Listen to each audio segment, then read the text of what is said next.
धर्म, कर्म, विधि विधान और ज्योतिष की सटीक जानकारी पाने के लिए YouTube चैनल जीवन दर्पण को सब्सक्राइब करें और हाँ, अपडेट रहने के लिए बेल आइकन दबाना ना भूलें।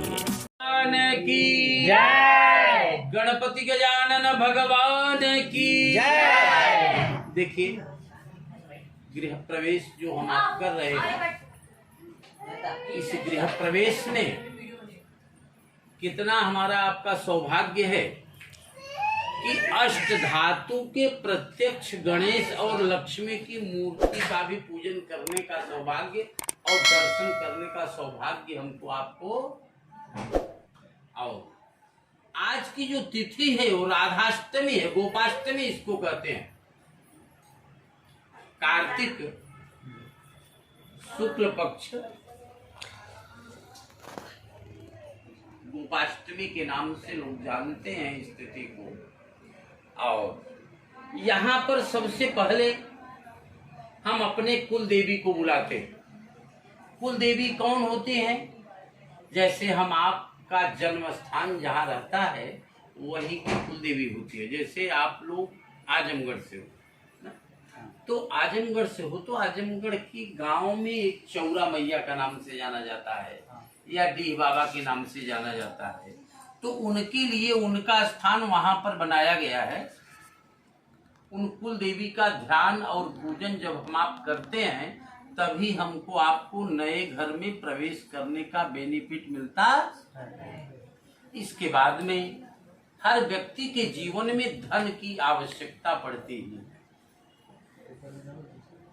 धन भी कई प्रकार से आते हैं, लेकिन यहाँ पर जिन लक्ष्मी का ध्यान किया जाता है वो लक्ष्मी गरुण वाहिनी आती है। लोग कहते हैं ना लक्ष्मी का वाहन उल्लू है, कहते हैं कि नहीं कहते हैं? तो उल्लू ही केवल वाहन नहीं है, उल्लू पर भी बैठ करके लक्ष्मी आती हैं। लेकिन उल्लू पर बैठ करके जो लक्ष्मी आती हैं इतने जल्दी धनवान आपको बना देगी कि कहने लायक नहीं। लेकिन गरीब भी इतने जल्दी बना देंगी कि आप समझ भी नहीं पाएंगे कब आया कब गया। तो यहाँ पर हम आप उलूक वाहिनी लक्ष्मी का ध्यान नहीं करते, गरुण वाहिनी लक्ष्मी का ध्यान करते, जिन्हें सप्तकृत मातर के रूप में हम आप ध्यान करते हैं।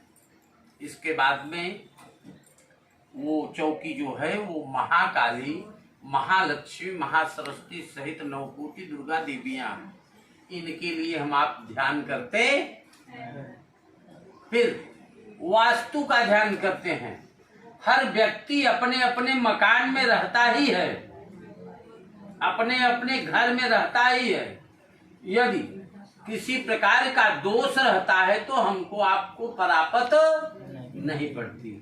इसलिए सब लोग हाथ जोड़िए और सब लोग बोलिए ओम नमो वास्तु पुरुषाय भूषय्या धृतिप्रद मद गृहे धन धान्यादि समृद्धिं कुरु सर्वदा। ये वास्तु पुरुष का जो मंत्र आपने बोला, इतना बोलने मात्र से कहीं से आप आए हो, जहां निवास करते हो, वहां पर यदि कोई दोष होगा तो वो दोष समाप्त हो जाएगा और सुकून की जिंदगी आज से हम आप जीना चालू हो जाए। और इसीलिए इस स्थान पर देखिए लोग मकान बहुत बढ़िया बना लेते हैं, लेकिन गृह प्रवेश सविध नहीं कर पाते हैं लोग। अब गृह प्रवेश करने के लिए कहते हैं नहीं, बस अकेले पंडित जी आ जाइए, पूजन करा दीजिए, सत्यनारायण भगवान की कथा सुना दीजिए। सत्यनारायण भगवान की कथा तो ठीक है, लेकिन उसके जो आधार हैं वो आधार का होना बहुत आवश्यक होता है। समझ रहे हैं? जैसे अब यहाँ पंडित जी हैं, वास्तु का जप करते, जो मंत्र आपने बोला उसी मंत्र का जप आचार्य जी कर रहे हैं। और वो जो पंडित जी हैं वो विष्णु सहस्त्र नाम का पाठ और श्री सूक्त का पाठ कर रहे हैं, हम लोग पूजा करा रहे हैं। तो जी जो ये वास्तु पुरुष का पूजन किया, इसके बाद में नवग्रहादि देवताओं का ध्यान हम आप करते हैं और ये पुण्याहवाचन वाक्य रूप में करते हैं। और किसी भी देवी देवताओं के लिए अगर हम आप पूजन करने चलते हैं तो पूजन करते समय हम आप उनका स्नान कराते हैं। स्नान कराने का विशेष महत्व ये होता है कि हम आप देवताओं की विशेष अर्चना कर रहे हैं, विशेष पूजन कर रहे हैं। जब तक हम आप किसी विशेष पूजन को नहीं करेंगे तब तक हमारा आपका अभिप्सित पूर्ण होने वाला नहीं। इसके बाद में हम उनके लिए वस्त्र आदि देते हैं, माला फूल देते हैं, अगरबत्ती दिखाते हैं, धूप बत्ती दिखाते हैं और नैवेद्य भी चढ़ाते हैं। नैवेद्य हम आप क्यों चढ़ाते हैं भगवान को? नैवेद्य हम आप भगवान को इसलिए चढ़ाते हैं कि परमात्मा मेरे जीवन में भोजन की कमी कभी मत देना। कभी कभी जैसे ड्यूटी करने वाले अगर लोग होंगे तो अनुभव करते होंगे, कभी कभी टिफिन तो घर से ले जाते हैं, लेकिन कंपनी में काम इतना बढ़ा रहता है कि कभी कभी टिफिन खोलने का मौका नहीं मिलता, पानी पी करके ही हम आप काम। तो कभी ऐसी स्थिति न आए। यदि कभी ऐसी स्थिति आ भी गई भगवान, तो मेरे जीवन में पानी की कमी कभी मत देना। जैसे आपको 1 महीने केवल भोजन दिया जाए, पानी न दिया जाए तो दिक्कतें आ सकती हैं, लेकिन 1 महीने भोजन न दिया जाए, केवल पानी दिया जाए तो दिक्कतें नहीं आएगी। समझ में आता है? इसके बाद में लौंग, इलायची, सुपारी इत्यादि चढ़ाया गया है। लौंग, इलायची, सुपारी इत्यादि क्यों चढ़ा गया? यह एक औषधि है। जैसे किसी को खांसी आने लगता है तो लौंग दे देते हैं तो खांसी कम हो जाती है। यह एक दवा है। समझ में बात आई? इसके बाद में नैवेद्य के लिए फल चढ़ाया। फल चढ़ाया, फल क्यों चढ़ाया?